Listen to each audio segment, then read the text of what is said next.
귀로 듣는 창업정보, 오늘도 안정한 창업 컨설턴트 나와 계십니다.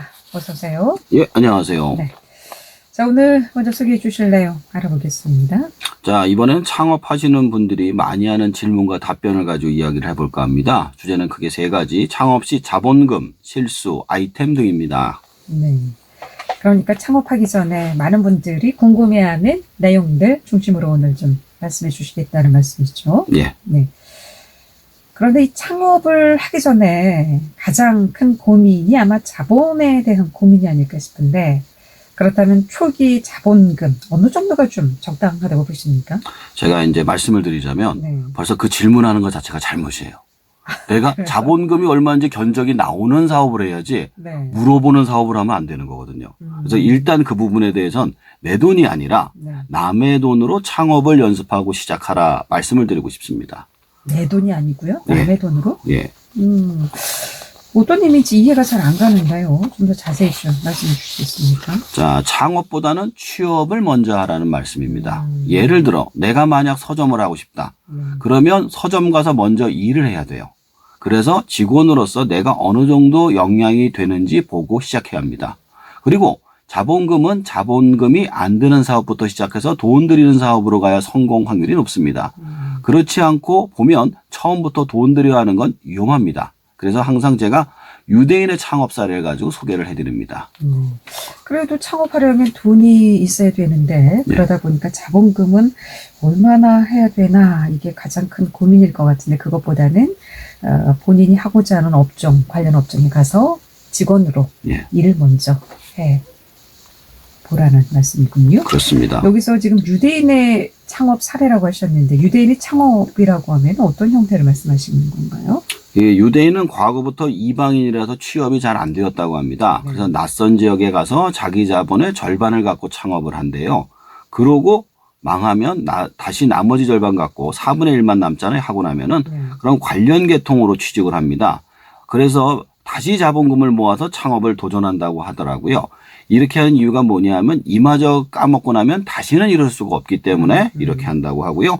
마찬가지로 자본금이 얼마가 드는지 자꾸 생각하지 말고 자본금 없이 내가 기술을 익히고 인맥을 넓힐 수 있는 방법을 먼저 찾은 다음에 그 다음에 창업하는 게 중요하다, 이렇게 말씀드릴 수 있습니다. 그러니까 창업하고 싶다면 특정 분야를 고르고 그 분야에 들어가서 종사자로서 이제 월급을 받는 피고용인으로서 먼저 경험을 쌓는 것이 중요하다. 이것을 지금 강조하고 싶은 것이죠. 그렇습니다. 일단 취업한 것 자체가 내 사업이다라고 생각하는 겁니다. 만약에 직원으로 차를 운전해서 물건을 갖고 오잖아요. 내가 사장한테 돈을 받는 일이라고 생각하고 하면 돈 받은 만큼만 하고 싶은 생각이 듭니다. 근데 반대로 내가 하는 사람이라고 생각을 하면 더 기운이 나서 하게 됩니다. 내가 만약에 사업을 하잖아요. 그 차를 사야 되고 물건값을 내야 돼요. 그런데 그럴 필요가 없잖아요. 내가 남의 돈으로 그 차를 몰고 물건을 가져올 수 있잖아요. 그리고 내 사업이다 생각해보고 하는 겁니다. 그리고 잘한다 인정을 받으면 그때서야 돈 들여 시작하시면 된다는 겁니다. 다시 말해서 피고용인으로서 시작을 하게 되면 창업의 연습이 되는 것이다 라는 뜻이군요. 굳이 처음부터 내 돈을 들여서 시작을 하지 말고 취업을 해서 내 사업 연습이다 라고 시작을 하라는 말씀이신데, 한편 보통 예비 창업자들, 또 창업 쪽에 있는 분들, 본인이 아니게도 실수를 많이 할 수가 있지 않을까 싶은데 주로 어떤 것들이 있을까요? 제가 이게 창업할 때 세 가지를 얘기해요. 지금 항상 말씀드렸던 건데, 첫 번째 시장이 있는가, 두 번째 비교 우위가 있는가, 남과 경쟁해서 이길 수 있는가, 세 번째 제일 중요한데 폐업을 감당할 수 있는가.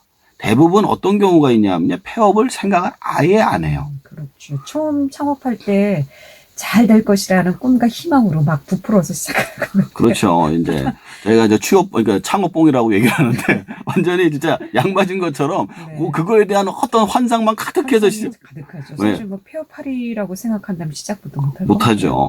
아예 생각을 하는 게 제일 큰 문제예요. 만약에 자기가 자본이 1억밖에 없어요. 거기다 1억을 더 대출을 땡겨서 집안 식구들은 돈을 다 땡겨서 몇 억을 만들어가지고 창업에 쏟아붓습니다. 그리고 망하면 정말 돌아갈 데가 없어요. 또 일가 친척한테도 원수가 돼요. 그래서 그러지 말라는 겁니다. 내가 1억밖에 없다. 그럼 5천만 원 갖고 할 수 있는 걸 찾는 거예요. 그 돈 들여서 안 되면 돈 더 들여도 안 되는 거예요. 그러니까 제일 중요한 건 망해도 버틸 수 있는 수준으로 시작을 해라. 이게 창업의 핵심 중에 핵심인 겁니다. 자, 정리하자면 우선 자신이 원하는 비즈니스 그 분야에서 종업원으로서 피고용인으로서 먼저 경험을 쌓는 것이 중요하겠고, 그 다음으로는 자본금을 많이 들여서 하려 하지 말고 그것이 날아가도 버틸 수 있을 정도로 작은 자본을 갖고 시작해라라는 말씀이신 거죠. 네, 맞습니다. 중요한 것은 자본 갖고 돈을 버는 게 아니라 네트워크망이에요. 제1고객, 제2고객, 제3고객이 있어요. 제1고객이 누구냐면 가족과 직원입니다. 제2고객은 협력업체고 제3고객이 단골입니다. 이 제3고객을 잡기 위해서 1고객과 2고객의 네트워크를 완성해요. 근데 직원으로 들어가면 1고객과 2고객을 만들 수 있게 됩니다. 그런 식으로 확장을 해야 되는 대부분 돈을 들여서 돈을 더 벌 생각들을 하니까 안 된다는 거죠. 그러니까 돈부터 넣으려고 하면 백전백패로 들어가는 지름길이다라는 말씀인 것 같습니다. 상당히 좀 실무적이고 실용적인 그런 조언이라고는 생각이 드는데, 특히 이제 폐업을 감당하라는 말씀이 좀 더 가슴에 와 닿는데, 그렇다면 요즘 같은 때는 어떤 비즈니스 아이템을 가지고 창업을 하는 게 좋을까요? 제가 이제 3가지 정도 뽑아봤습니다. 실버 산업, 일코노미, 팩코노미 창업이 비전이 있을 것 같습니다.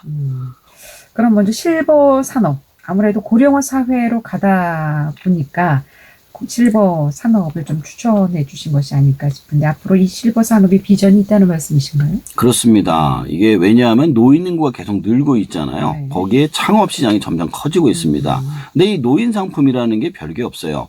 예전에 우리가 쓰는 길게 새긴 손잡이 있잖아요, 옆으로. 이게 원래 장애인하고 노인용입니다. 동그랗게 잡히기 힘들거든요. 손에 힘이 들어가야 되니까. 또 이제 보면 우리가 쓰던 물건 중에 택시 같은 거 있어요. 지금 보면 일본이나 우리나라에도 지금 나왔지만 100엔 택시, 1,000원 택시 이런 게 나와서 지자체에서 1,000원만 내면 노인들이 어디든지 다닐 수 있도록 이렇게 지원해 주는 택시가 나와 있어요. 그러니까 지금 우리가 생각하는 것보다 노인 사업이 훨씬 더 커질 겁니다. 또 그분들이 우리나라 전체 자산의 70%를 갖고 있어요. 실버 산업이 아마 가장 큰 시장이 될 것입니다.